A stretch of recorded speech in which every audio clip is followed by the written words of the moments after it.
Good evening, Rowan. It's the 17th of November 2015 and it's just after midnight, and I'm a bit late this evening because I had a siesta and I couldn't be bothered to get up just to make a video for you. Anyway, I thought we could talk a bit tonight, a bit more about the passive night, which I mentioned in another video earlier.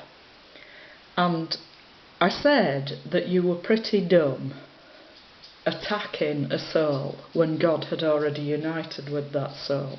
Well, you are pretty dumb anyway, to be honest. But that's one of the ways that you're particularly dumb. Anyway, I want to make another reading this evening from St John of the Cross's Dark Night, from Book 2, Chapter 23. Because I want to explain to you why it's so dumb treating people in the evil way that you've treated me. Because you never know, actually, if God has united with that soul or not. You don't know, you've got no way of knowing. If the person's not showing an obvious lack of virtue, then you've got no way of knowing. So I'm going to make this quotation now from chapter 23, and it says at the beginning of this chapter, as explanation of the 4th verse, this is of the 2nd stanza, tells of the soul's wondrous hiding place during this night, and how, though the devil enters other very high places, he is unable to gain entry to this one. So part 1. In concealment amounts to saying in hiding or under cover. As a result, departing in darkness and concealment more truly indicates the security the soul speaks of in the 1st verse of this stanza. She received this security along the way toward union with God, through love, by means of this dark contemplation. In darkness and concealment is like saying that since the soul walked in darkness in the way we mentioned, she was concealed and hidden from the devil and from his deceits and wiles. Part 2. The reason the darkness of this contemplation frees and hides the soul from the wiles of the devil is that the contemplation experienced here is infused passively and secretly, without the use of the exterior and interior faculties of the sensory part of the soul.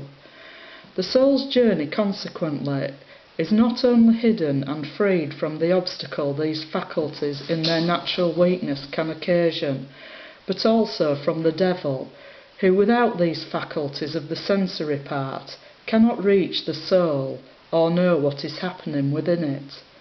Accordingly, the more spiritual and interior the communication, and the more removed it is from the senses, the less the devil understands it.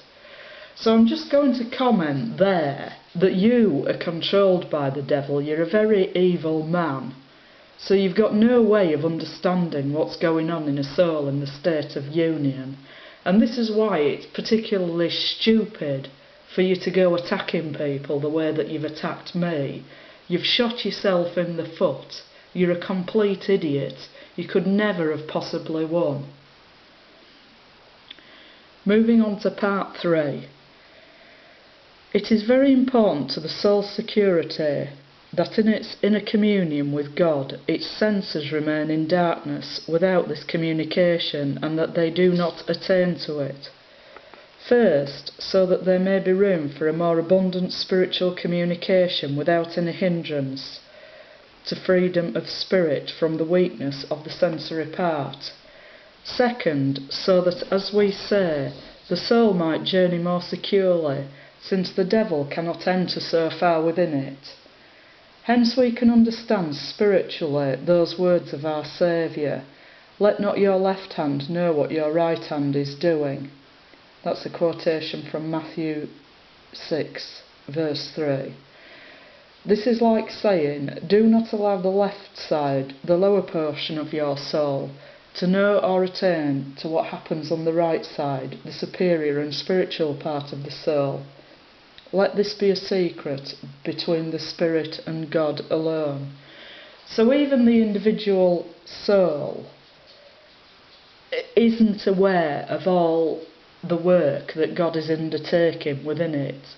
So no other person can know about that, can know whether the soul is united with God or not. So it's pretty dumb to go attacking people, is what I'm saying. It's pretty dumb.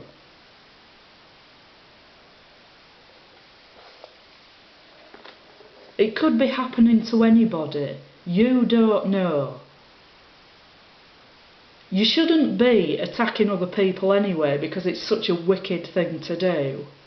But it's stupid as well because you're only harming yourself.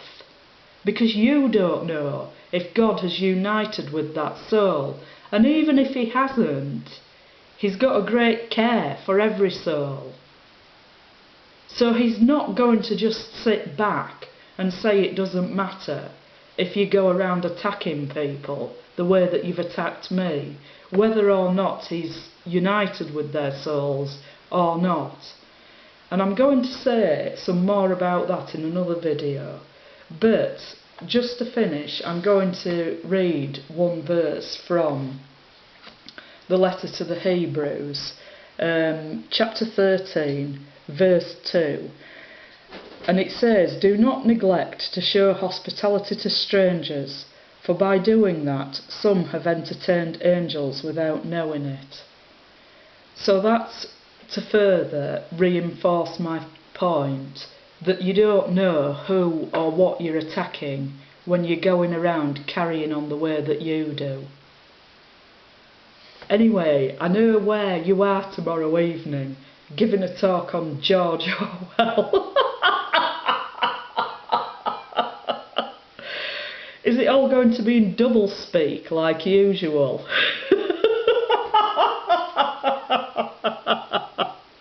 Hilarious. Anyway, have a nice day, but don't forget, I know where you are. And don't forget, you know, because I know that you're going to be at Queen Mary College in London on Wednesday as well. Don't forget that I used to live in London. I know my way around very well. So be alert. Hasta mañana.